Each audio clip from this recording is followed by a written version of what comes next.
বিশ্বকাপের নকআউট পর্বে আজ জাপানের মুখোমুখি হবে পাঁচবারের বিশ্ব চ্যাম্পিয়ন ব্রাজিল। হিউস্টনের এনআরজি স্টেডিয়ামের এই লড়াইয়ের আগের সবচেয়ে বড় প্রশ্ন, চোট কাটিয়ে ফেরা নেইমার কি শুরু থেকে একাদশে থাকবেন?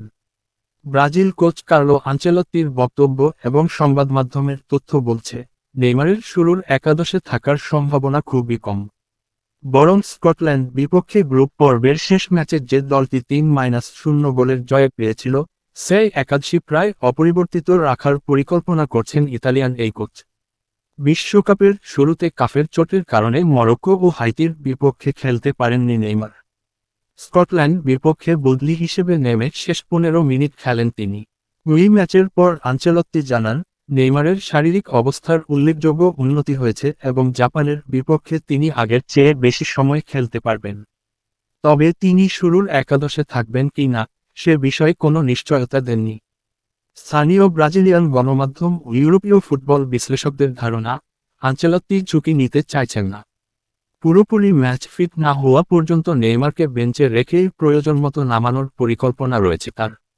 বিশেষ করে নকআউট ম্যাচ অতিরিক্ত সময় পর্যন্ত গড়াতে পারে, এই বিষয়টিও বিবেচনায় রাখছে ব্রাজিল। সবকিছু ঠিক থাকলে ব্রাজিল ৪-২-৩-১ ছকে খেলতে পারে। সম্ভাব্য একাদশ হতে পারে Alisson, Danilo, Marquinhos, Gabriel, Douglas Santos, Casemiro, Bruno Guimaraes, Rayan, Lucas Paqueta, Vinicius Junior, Matheus Cunha. রাফিনিয়ার হ্যামস্ট্রিং চোট এখনও পুরোপুরি সেরে না ওঠায় তার বদলে তরুণ রায়ানি আবারও শুরুর একাদশে থাকার সম্ভাবনা বেশি। স্কটল্যান্ড ম্যাচেও এই আক্রমণভাগ নিয়ে দারুণ সফল হয়েছিল ব্রাজিল।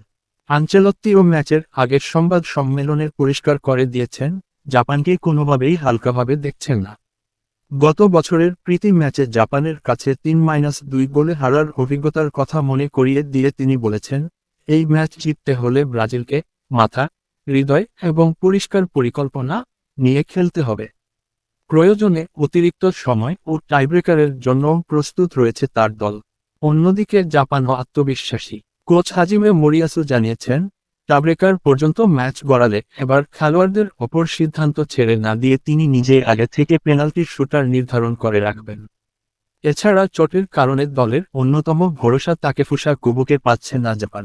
সব মিলিয়ে নেইমারকে ঘিরে সমর্থকদের আগ্রহ থাকলেও সর্বশেষ তথ্য বলছে, ব্রাজিলের এই ফরোয়ার্ডকে ম্যাচের শুরুতে নয়, বরং প্রয়োজন অনুযায়ী দ্বিতীয়ার্ধে বা ম্যাচের গুরুত্বপূর্ণ সময়ে মাঠে নামানোর দিকেই ঝুঁকছেন কার্লো আনচেলত্তি।